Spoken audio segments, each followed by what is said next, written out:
নমস্কার বন্ধুরা, পিঙ্কি কিচেনে সবাইকে স্বাগত। আজ আমি পটল দিয়ে একটা সুন্দর নিরামিষ পদ রেসিপি করে শেয়ার করব। যারা পটল খেতে পছন্দ করে না তাদের জন্য এই রেসিপিটা, তারা একবার বানিয়ে দেখতে পারেন। যারা খায় না তারাও কিন্তু খাবে। ভিডিওটা কেউ স্কিপ না করে প্রথম থেকে শেষ পর্যন্ত দেখতে থাকো বন্ধুরা। আমি এই পটলের নিরামিষ পদটি কিভাবে রান্না করছি। প্রথমে পটলের খোসাগুলোকে ভালোভাবে ছাড়িয়ে নিচ্ছি। একদম পুরোটা ছাড়াচ্ছি না, দেখো সাইডে সাইডে অল্প অল্প খোসা আমি রেখে দিয়েছি। আর পটলের একদিকের মুখটা একটু কম কেটেছি আর একদিকের মুখটা একটু বেশি করে কেটেছি। আমি এখানে 4 পিস পটল নিয়েছি। পটলগুলোকে একইভাবে ছাড়িয়ে আর কেটে নেব।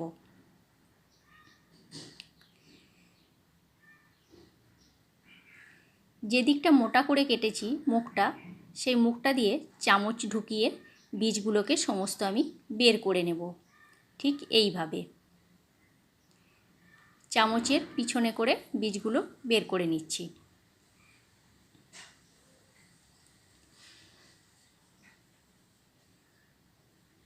চামচের পিছনটা মোটা, সেই জন্য অন্য একটা চামচ আমি এখানে ব্যবহার করেছি। খুব ভালো করে সমস্ত বীজগুলো আমি এক এক করে পটলে বের করে নেব।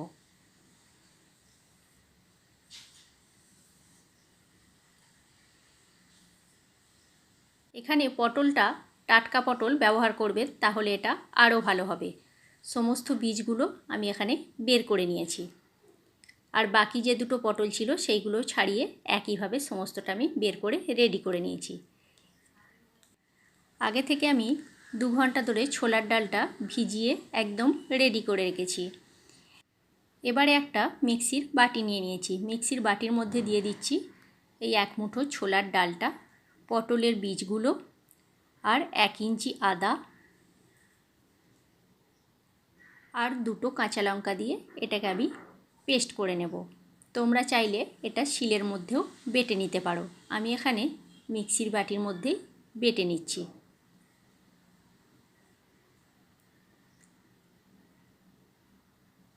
দেখো এটা আমার বাটা হয়ে গেছে। এবার একটা বাটির মধ্যে এটাকে আমি ঢেলে নিয়েছি। একটা কড়াই বসিয়ে দিয়েছি। কড়াইয়ের মধ্যে দিয়ে দিচ্ছি সামান্য পরিমাণ একটু সরিষার তেল। তেলের মধ্যে দিয়ে দিচ্ছি 1/2 চামচের থেকেও কম হলুদের গুঁড়ো।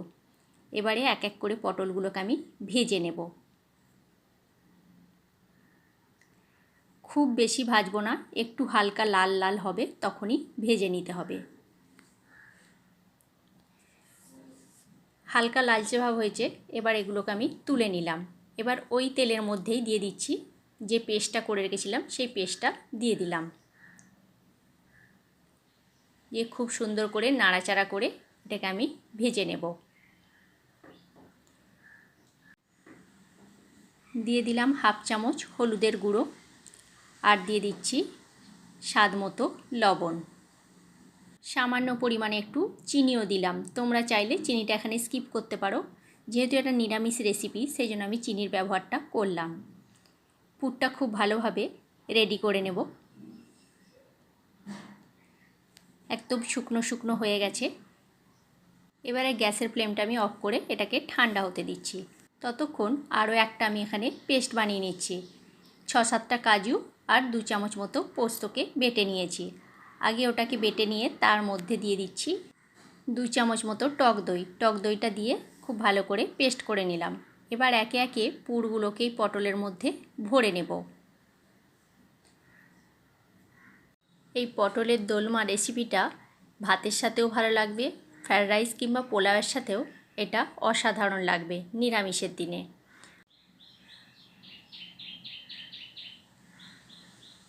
মুখটা ছোট, খুবই আস্তে আস্তে পটলের পুরগুলোকে ভরতে হচ্ছে, একটু সময় লাগছে।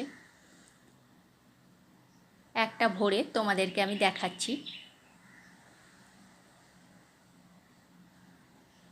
দেখো একটা আমার ভরা হয়ে গেছে, বাকি যে 3টে আছে সেই 3টেও আমি একইভাবে ভরে রেডি করে নিলাম। এবারে ওই কড়াইটাই ধুয়ে পরিষ্কার করে গ্যাসের মধ্যে সামান্য পরিমাণে তেল দিয়ে বসিয়ে দিয়েছি। তেলটা গরম হয়ে গেছে। দিয়ে দিলাম একটি তেজপাতা আর গোটা গরম মশলার ফোড়ন, আর দিয়ে দিচ্ছি 1 চামচ আদা জিরে বাটা। দিয়ে দিলাম 1/2 চামচ মতো ধনে গুঁড়ো আর বাটিটা ধুয়ে সামান্য পরিমাণ একটু জল দিয়ে দিয়েছি। হাফ চামচ লঙ্কার গুঁড়ো, ঝালের জন্য এটা দিলাম। মশলা খুব ভালো করে তেলের মধ্যে কষিয়ে নিতে হবে, যাতে আদার কাঁচা গন্ধটা চলে যায়। একটু সময় ধরে এটাকে কষিয়ে নিতে হবে, গ্যাসের ফ্লেমটা একদম লোতে রেখে। এবারে যে পেস্টটা করে রেখেছিলাম সেই পেস্টটা আমি এর মধ্যে দিয়ে দিলাম, দিয়ে আবারও খুব ভালো করে এটাকে আমি কষিয়ে নেব। সামান্য পরিমাণে একটু নুন আর একটু চিনি দিয়ে মশলা খুব ভালো করে কষিয়ে নিচ্ছি। গ্যাসের ফ্লেমটা মিডিয়াম টু লোতে রেখে আমি মশলাটা কষাচ্ছি। একটু সময় ধরে এটাকে কষাতে হবে। দেখো মশলা খুব ভালোভাবে কষানো হয়ে গেছে, মশলার গা থেকে তেল ছাড়তে শুরু করে দিয়েছে আর কালারটাও সম্পূর্ণ চেঞ্জ হয়ে গেছে। এবারে এই পর্যায়ে আমি দিয়ে দিচ্ছি 1 বাটি মতো জল। জলটা দিয়ে খুন্তিতে করে খুব ভালো করে নাড়াচাড়া করে নিলাম। এবারে ঝোলটা ফুটতে শুরু করে দিয়েছে। এই পর্যায়ে দিয়ে দিচ্ছি পটলগুলো। এবার এটাকে 5 থেকে 7 মিনিটের জন্য আমি হতে দেব, গ্যাসের ফ্লেমটা একদম লোতে রেখে। যদি হাইতে রাখা হয়, কাজু বাটা দেওয়া আছে, তাহলে এটা পুড়ে বা জ্বলে যেতে পারে। ভিডিওটা তোমাদের যদি ভালো লেগে থাকে লাইক কমেন্ট শেয়ার করো, আর আমার চ্যানেলে যদি নতুন বন্ধু হয়ে থাকো তাহলে আমার চ্যানেলটি সাবস্ক্রাইব করার অনুরোধ রইল, আর পাশে থাকা বেল আইকনটা প্রেস করে দিও। তাহলে কি হবে, যখন কোনো নিত্য নতুন আমি ভিডিও আপলোড করব সাথে সাথে নোটিফিকেশান তোমাদের কাছে পৌঁছে যাবে, তোমরা ভিডিওটি দেখতে পাবে। আর ফেসবুক পেজ থেকে দেখে থাকলে আমার পেজটি ফলো করে নিও। দেখো ঢাকনাটা আমি খুলে দিয়েছি, পটলটা আমার সম্পূর্ণ হয়ে গেছে আর ঝোলটা অনেকটা কমে গেছে। এবারে নামাবার সময় আমি দিয়ে দিচ্ছি হাফ চামচ মতো গরম মশলার গুঁড়ো, আর দিয়ে দিচ্ছি হাফ চামচ মতো ঘি, দিয়ে গ্যাসের ফ্লেমটা আমি এবার অফ করে দেব। এটাকে কিছুক্ষণ আমি স্ট্যান্ডিং টাইমে রেখে দিচ্ছি, তারপর এটাকে আমি পরিবেশন করে দেব। তাহলে বন্ধুরা, আমার এই সম্পূর্ণ নিরামিষ পদের পটলের দোলমা রেসিপিটা তোমাদের কেমন লাগলো অবশ্যই কমেন্ট করে কমেন্ট বক্সে জানিও তোমরা। আজকের মতো তাহলে এইখানেই, নেক্সট ভিডিওতে দেখা হচ্ছে।